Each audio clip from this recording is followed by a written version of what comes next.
प्रताप सेना को घरे काली बोमा माड़ा बोली अभियोग कर किसी दुर्बृत्त आसते 15 जन और सी सीधा सड़क कहते जहाँ को आम निलंबन करूँ से मैंने अटैक कर देखो आम समस्त से वीडियो देखीचे जहाँ अत्यंत निंदनीय माने ये राजनीति विरोधाभास रो मनांतर रो मतांतर रो किंतु जो बिहार यूपी भाया घरे पशिकी हिंसाकांड भिआईबा गंडगोल करवा से निवृत्त रहिले भल कहीं आज सीना तुम निलंबित हो काली तो से तुम दल नेता था एवं तो भारतीय जनता पार्टी कौन प्रतिश्रुति तुम गोटे नुआ मुआ खाई जावा कथा जाओ किसी असुविधा ना दल भाविला आप दल विरोधी कम करेणु आपको तोड़ा आप बीजेपी जाकि सांगठनिक शक्ति जन को चक्कर देवा चेष्टा कर जदि दल आम बाहर कला तो देखे दियो आमको बाहर कले दल क्षति रही ना लाभ रही तुम 5,000 भोटर को चेक दियो पंचायत निर्वाचन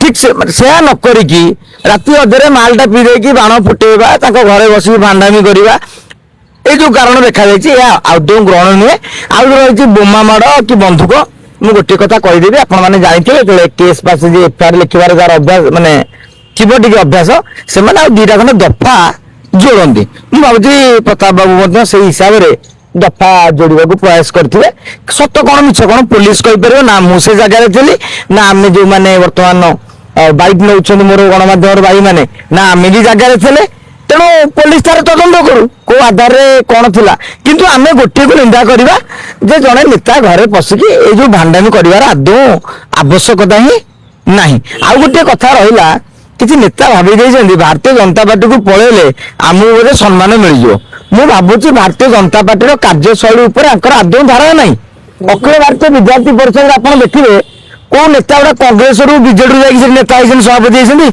आदौ नुहे कैडर बेस पार्टी से भारतीय युव मोर्चा आप देखिए जितक युव मोर्चा सभापति आप देखिए दल बीजेडी तो चिन्नु साहू को करदेला सभापति कांग्रेस आसिक कि भारतीय जनता पार्टी चांस ना ब्रांड बीजेपी ना दल सभापति जितक कहतु विजय महापात्र अतीत आसते बीजेपी सभापति हाँपाई चाहूले करदेले जितक सभापति कहते अमक सभापति पूर्व अन्य दल थे एबे आसिक सभापति होती जड़े भी सभापति आप देखिए 80 मसीह आज पर्यंत जड़े भी युव मोर्चार सभापति देखिए जड़े भी एबीपी सभापति जो मैंने अन्य दल आसछंती भाई क्याडर पार्टी प्रथम क्याडर तापर दल बाहर हाँ किए गोटे पद सभा विधायक पद पाइब तार भितर दलर मामलतकार हो पारे अनेक लोक यह भाविकी जारे बीजेपी व्यूह भितर को पशि जातु से चक्र व्यूह भितर पशिगला निशा छाड़ी परिस्थिति को देखिए भविष्य कौन देखते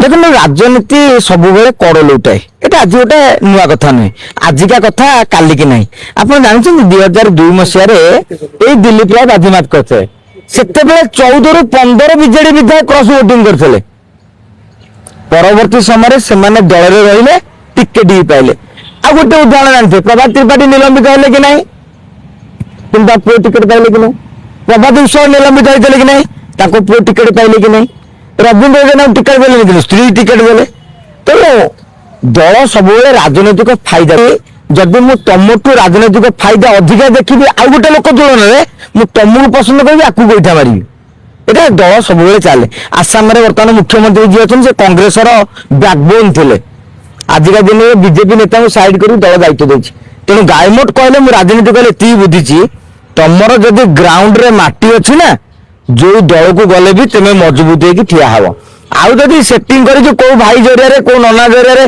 सभापति उपसभापति संपादक चारिपट बुलिकी कंट्राक्टर ठिकादारी कम कर मामूलिकार कर दला साट पिंधिकी काली से भाई पावर कटिगले तुमरी पावर कटिज तेणु से जन एत जोर जलुची कि आप जानते जनर निजस्व लाइट ना कि तारा चिकिमिकी करुच्ची निजस्व लाइट दूर अच्छी बोली छोट लगुथाई कि ताराटा सूर्य टी भी बड़ तेणु ये राजनीति काली किए कौटी जाकि कौ कन्स्टिट्यूशन पशिक राजनीति आरंभ कर केड़े केड़े नेता खत हो जाती ये कौन आज 500-400 मीटर दूर में पूर्वतन आईन मंत्री घरे आतंक केमी देखुं सुरक्षा दृष्टि केमी देखुं निश्चित भाव में ये उद्वेगजनक कथा आपण सीना से प्रताप जेना भावतु से जो सिचुएसन था ଯଦି ପ୍ରତାପ ଜେନା ଦାଣ୍ଡକୁ ଆସିକି ବିରୋଧ କରିଥାନ୍ତେ କି ତାଙ୍କ ଯୋଉ ପୁଅ ଟିକେଟ ପାଇଥିଲେ ଅଙ୍କିତ ସିଏ ଯଦି ବିରୋଧ କରିଥାନ୍ତେ ଇଏ ତ ଯୋଡ଼ିଏ ଚୁମୁଣି ଖାଇଥାନ୍ତେ। ସେ ଯୋଉଭଳିଆ ସ୍ଥିତିରେ ବର୍ତ୍ତମାନ ଯାଇଥିଲେ ସିକ୍ୟୁରିଟି ବୋଲି କଣ ବାଡ଼େଇଲେ ନାହିଁ, ସେ ବାଡ଼େଇବାକୁ ଯାଇଥିଲେ। ଆମେ ଯାହା ଭିଡ଼ିଓରୁ ଦେଖିଲୁ କବାଟ ବନ୍ଦ କରିପାରିବନି, ତମ କ୍ୱାର୍ଟର କିଏ? ଆରେ କ୍ୱାର୍ଟର କଥା ପଚାରୁଛ? ମିଲୁ ମହାପାତ୍ର ଦି ଥର ହାରିଥିଲେ, ଆପଣ ଜାଣିଛନ୍ତି ନା କ୍ୱାର୍ଟର କୋଉଠି ଥିଲା?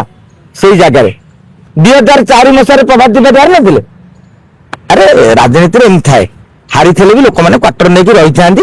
କାହିଁକିନା ଭୁବନେଶ୍ୱର ଅନେକ ନେତାଙ୍କର ଘର ଦ୍ୱାର ଅଛି, କ୍ୱାର୍ଟରଟି ତାଙ୍କର ନିହାତି ଆବଶ୍ୟକ ନାହିଁ। ସିଦ୍ଧାନ୍ତ ମହାପାତ୍ର ବି କ୍ୱାର୍ଟର ନେଇନାହାନ୍ତି, ସେ ତାଙ୍କ ଘରେ ରହୁଛନ୍ତି। ସେ ଚାହିଁଥିଲେ କ୍ୱାର୍ଟରରେ ନେଇକି ତାଙ୍କର ଗୋଟେ ବିଜେପି ନେତା ନାଁରେ ଗୋଟେ କ୍ୱାର୍ଟରଟି ଆଲଟମେଣ୍ଟ ମଧ୍ୟ କରାଯାଇପାରେ। ଏଇଟା ଗୋଟେ ପ୍ରାକ୍ଟିସ।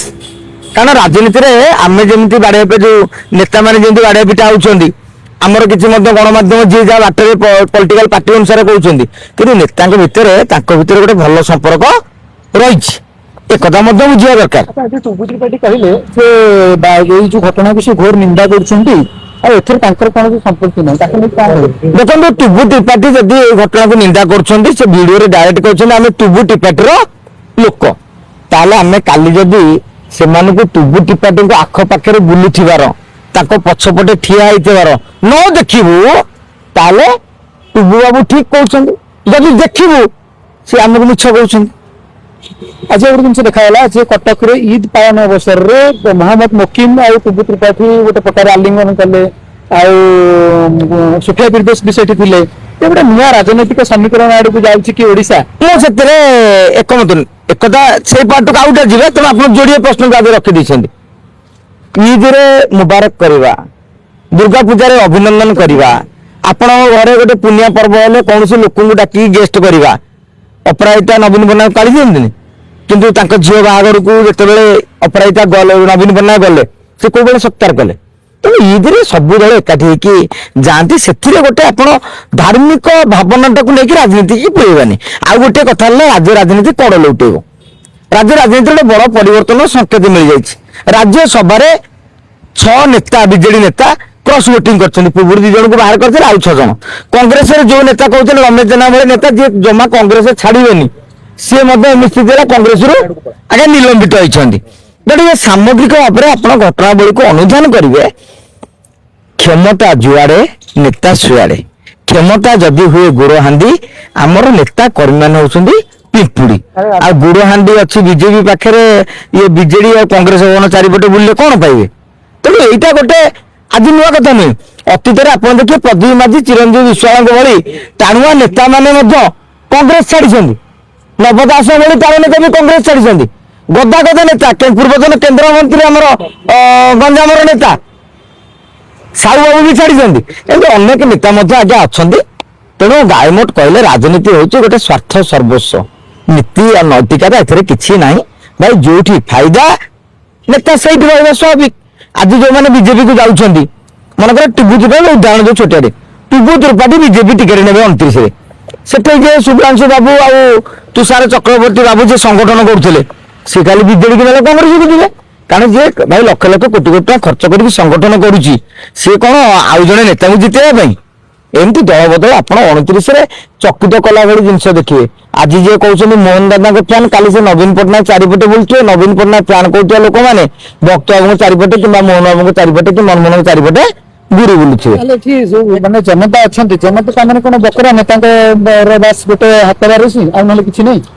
ତାଙ୍କ ଭୋଟ ପାଇକି ଏଇ ନେତା ମାନେ ଆଗକୁ ଯାଉଛନ୍ତି, ଏଇ ନେତା ମାନେ କାଲି ଦଳ ବଦଳ ଦଉଛନ୍ତି, ସେ ନେତା ମାନେ ତାହେଲେ ତାଙ୍କ ନୀତି ଆଦର୍ଶ ଯାଉଛି। ଆରେ ଗରିବ ମାଇପ ସମସ୍ତଙ୍କ ଶାଳୀ ଭଳିଆ ଆମକୁ ସମସ୍ତଙ୍କୁ ସୁବିଧା ହଉଛି। ଭୋଟରଙ୍କୁ କିଣା ବିକା, ଭୋଟର ବୁଝନ୍ତିନି, ମାଉଁସ ଖାଇକି ମଦ ପିଇକି ଭୋଟ ଦଉଛନ୍ତି। ମୁଁ ଟିକେ ସେଥିରେ ଏକମତ ନୁହେଁ।